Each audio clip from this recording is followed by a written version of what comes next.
আজ আমরা একজন অত্যাচারী রাজার অত্যাচারী শাসন ও তার ধ্বংসের ভিডিও দেখতে চলেছি, যার অত্যাচারের মাত্রা ছিল পৃথিবীর সবথেকে জঘন্যতম। আমি রাজা, আমি মহারাজা, আমি যা বলবো তাই হবে।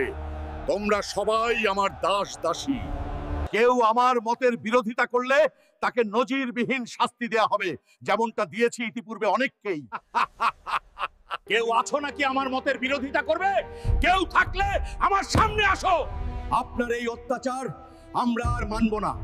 এই পেয়াদা, ওকে এখনই গ্রেফতার করো আর ওকে ধরে নিয়ে বাঘের খাঁচায় বন্দি করে দাও।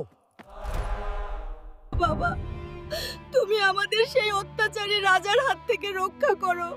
সে আমার ছেলেকে বাঘের খাঁচায় বন্দি করেছে। তাহলে তো ওর সাথে আমার দেখা করা খুব জরুরি। আপনি চিন্তা করেন না, এবার ওর সব অপকর্মের হিসাব নেওয়ার সময় এসেছে।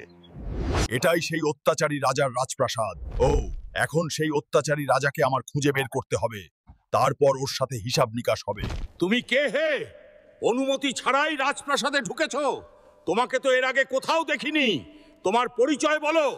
রাজামশাই, আপনি আমাকে চিনবেন না। আমি আপনার রাজ্যে নতুন এসেছি। আমার একটা কাজ দরকার, তাই আপনার কাছে চলে এসেছি।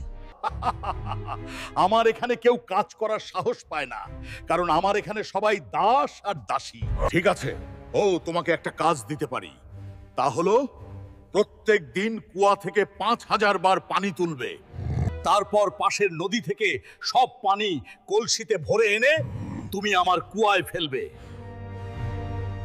তারপর তোমার কাজ হলো, আমার রাজ্যে যত মশা আছে সবগুলো মশাকে আমার সামনে হাজির করা। তারপর তোমার কাজ হলো, আমার সম্পূর্ণ রাজপ্রাসাদ দৈনিক 3 বার করে ধুয়ে মুছে পরিষ্কার করা।